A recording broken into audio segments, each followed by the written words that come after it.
So the goal is kind of just show you how I use it before we go on a trail run. I'm not an expert, and I'm probably only scratching the surface. So this is going to be like more of a, how do I make it work for me so I don't get lost on the trails kind of thing. So my objective is to show you how I utilize it, and share ideas. So if you, for those of you that have used it, if you see something that you like, let's share it. This is a group effort here. So why did I end up going with Gaia GPS? I think the other big alternative is Onyx Off-Road, ONX. And I feel like Gaia had been used a lot longer by 4x4s. It's got better route planning, Apple CarPlay, which I now understand Onyx has. It's been pretty easy to add new data, and it integrates with trailsoffroad.com, which is a site I like to go to learn about a trail. And I think Gaia right now is like only $40 a year. So not too bad. So we'll just cover kind of like what I do before the trail run, and as far as like finding data sources, planning the route, and then like during the trail, just kind of real brief how I set it up in my rig. So like basically before a trail run, we're going to research our destination, and then I want to find data sources for these trails, and whether that's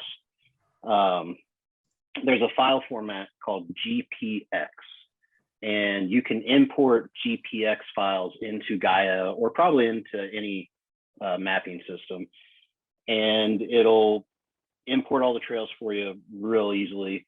And then once we get the trails in there, so you don't have to, draw them by hand in the app, we'll plan the route. And then probably the most important step is to make sure that you download all these layers, is what they call them, onto the app so that you can use it in offline mode, because a lot of the places we go, there's no cell signal, right? So where do I go to find things? The Oregon.gov site for off-highway vehicles is a pretty good site. This past summer, I used the Yacote Burn Washington State Forest site, Trails Off-Road. This one, tillamookstateforest.blogspot.com. If you don't have this bookmarked, you should, especially when it comes to like getting updates about fire danger and closures and stuff. They update this regularly. So like if you want to keep up to date as far as what's going on in the Tillamook Forest, this is bookmark this spot here. And you see they've got a link to that blog as well. But this is what we're looking for here, this Tillamook State Forest GPX files. So Jeep is a class 4 vehicle, I believe. So these are class 2 and 4 trails right here. So we click and download these. You can see it's a GPX format. Right, and so here it is in my downloads. And then all we need to do is go into Gaia. We'll go upload. We'll select our files. And you see we have 98 items in that one little file. So saves you. If you only wanted to bring in a handful or some specific ones, but you can see all kinds of stuff, right? And so we'll save these. GPX files, those are just the trail designations, right? That's not the actual map that they're on top of, or is it both? It's just the route for the trail. Right. So it's just these lines. So it's not the underlying map. So Gaia provides our map layer, and we're putting these GPX trails on top. Yeah, but don't you have to download the maps as well, or is that just part of Gaia? Just part of Gaia. Okay. It's already part of Gaia. Now we'll download them at the very end for our route that we'll come up with. Okay. We'll download them for offline mode on your phone so that they work when you're out there. But just to get and you only have to import these trails once, really, right? So all these different colored lines are all the different trails. And I'm trying to find, I think, like here, this green line, I'm pretty sure that's cedar tree. Yeah. So you just click on it. And now we've got cedar tree. And with those GPX files, you can see that's where this came from. It's got all kinds of details in there. Oh, here's Rogers. So a lot of the times we're going to start off here at Rogers, right? So I'm just going to zoom in. That's big enough for everybody, right? Yeah. Yeah. Okay. Do the colors mean anything? Are the reds difficult and the greens easy, or is it just random? I think it's just random, and then Okay. you can edit them too. So like right here. Okay, thanks. Yep. So one thing that you can do in here, so I'm just going to click on Rogers. What I'll do is, like with Gaia, I'll start the route from our trailhead. I'll use Google Maps or whatnot to get me to the trailhead from like Tigard. But if you click on a spot, I'm going to say save a waypoint, and we'll just say like, you know, Rogers Camp. And then, so where do we want to go? Well, one of the nice things with Gaia, like you don't always have to follow it'll lock to the roads, right, that it sees in the map most of the time.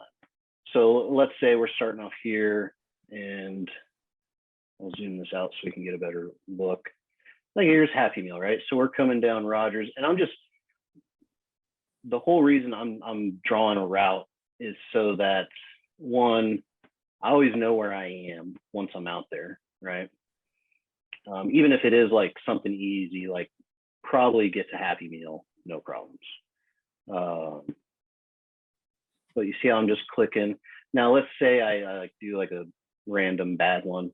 So all you have to do is click on the dot and say delete waypoint. And so here we go. So already we've got our route drawn from Rogers to the end of Happy Meal.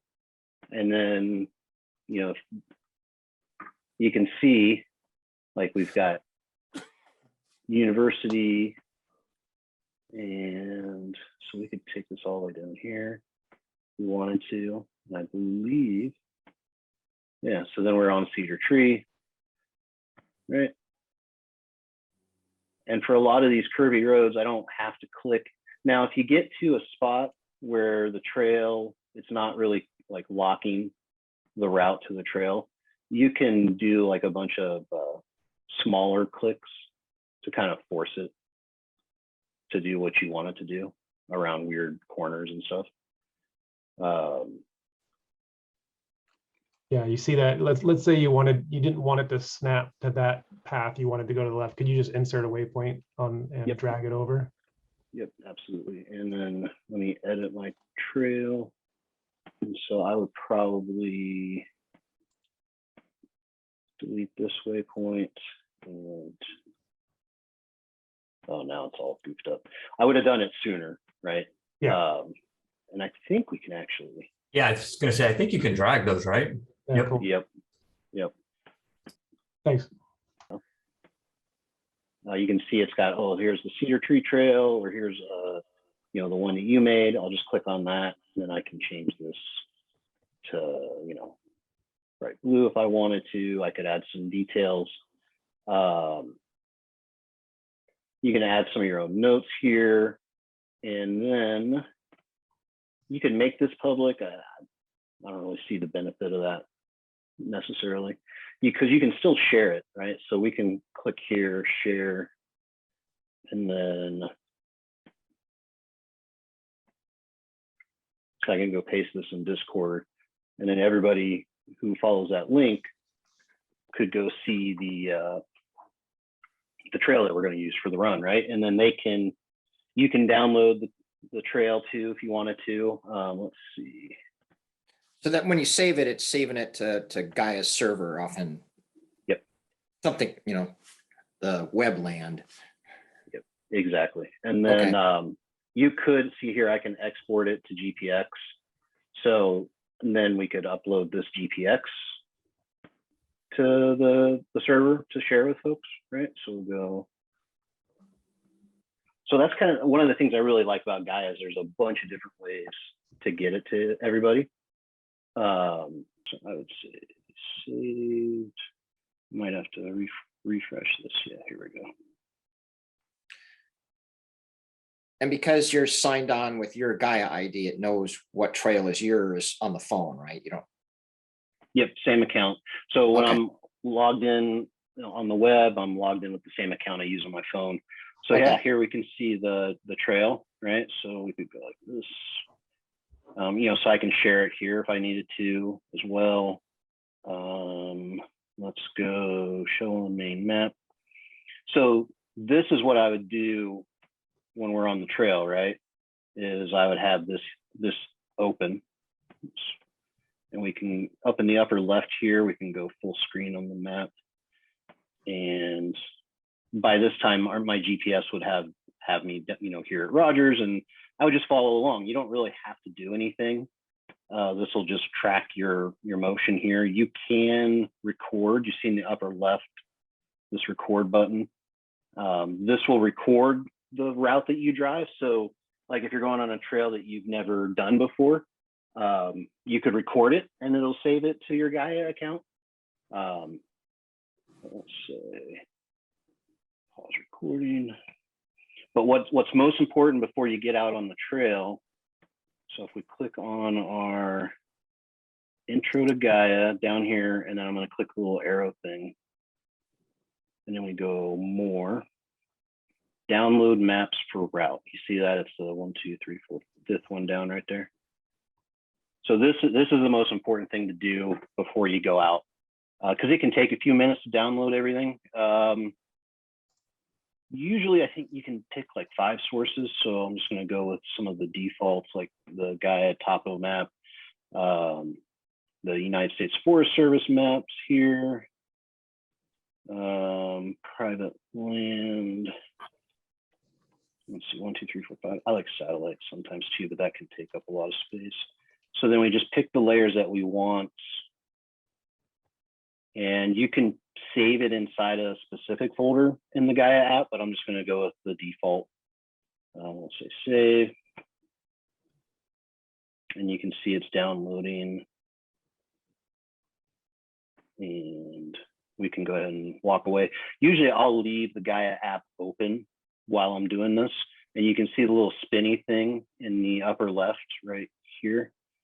That's where you can go to see like the download status. Yeah, But I use the public lands a lot when I'm over in Eastern Oregon because of all the gates and shit that you have to go through. It's nothing like driving, 2 hours and then finding a gate that's locked because some guy decided to didn't want you going through his property. yeah, see, I mean, exactly. So I think it's a great example, and I think it just depends on where you're going, right? The marker for Fire Break 5, route me there on Forest Service roads and have Gaia do that. Yeah, exactly. So especially if you've already imported all the different trails. Let me go back to the phone really quick, because I did the download for the trail, right? I picked the specific route, but the other thing I would do is maybe zoom out a little bit until I've got most of the area that I plan on being in. And so then, so we've got Cedar Tree and Fire Break and all this. So we should be able to download maps. Okay, so all I did was I just clicked somewhere in the map, and then I got to those 3 dots and then download maps right here. And see, it lets you draw. So I'm just going to click and drag. Right, so it's already got, see the right side red box? That's what we downloaded for the trail, the route that we made. And so we could just go right here. And it tells me at the top, it's going to be 513 tiles, 14 megabytes. That's not too bad. So I'll just say save, and you just go through the same thing. I just want to, like another scenario. So let's say we're going Fire Break 5 and somebody doesn't want to take their Jeep up Fire Break 5. And so we leave it at the beginning of the trail, just hypothetically. So we can press and do a waypoint. So we could say like Grant's Jeep. So then at the end of the day, when we're trying to get back to where the Jeep is, I've got the waypoint, and I can follow it, or I think I can even do a route.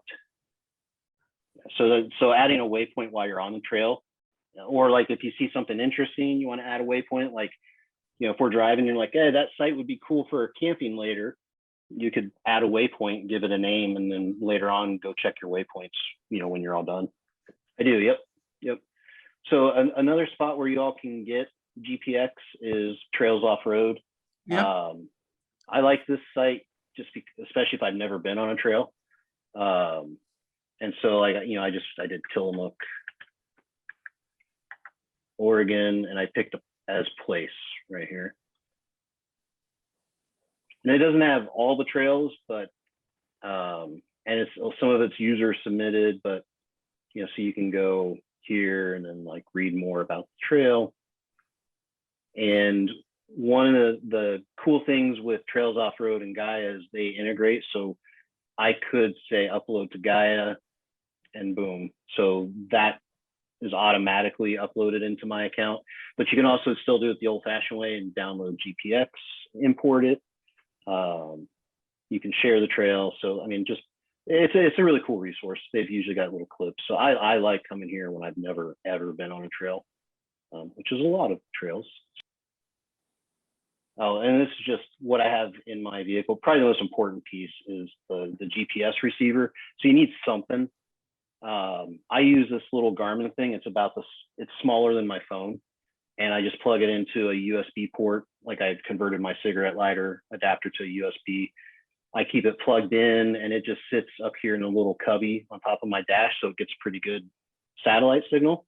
I think it was like $50 or it was under 100. And I just plug it in before I get going, connect it to my iPhone through Bluetooth, and then Google Maps and Gaia GPS both can use that once we run out of cell signal. I run it off my iPhone and then plug it into the stereo, which has CarPlay, so that I get a bigger screen with the map. But a lot of folks, you'll see them use like an iPad mini or a small tablet that doesn't have, so you can use like an iPad with only Wi-Fi and connect it to the GPS and you're good to go. So you could have a big old iPad, yeah.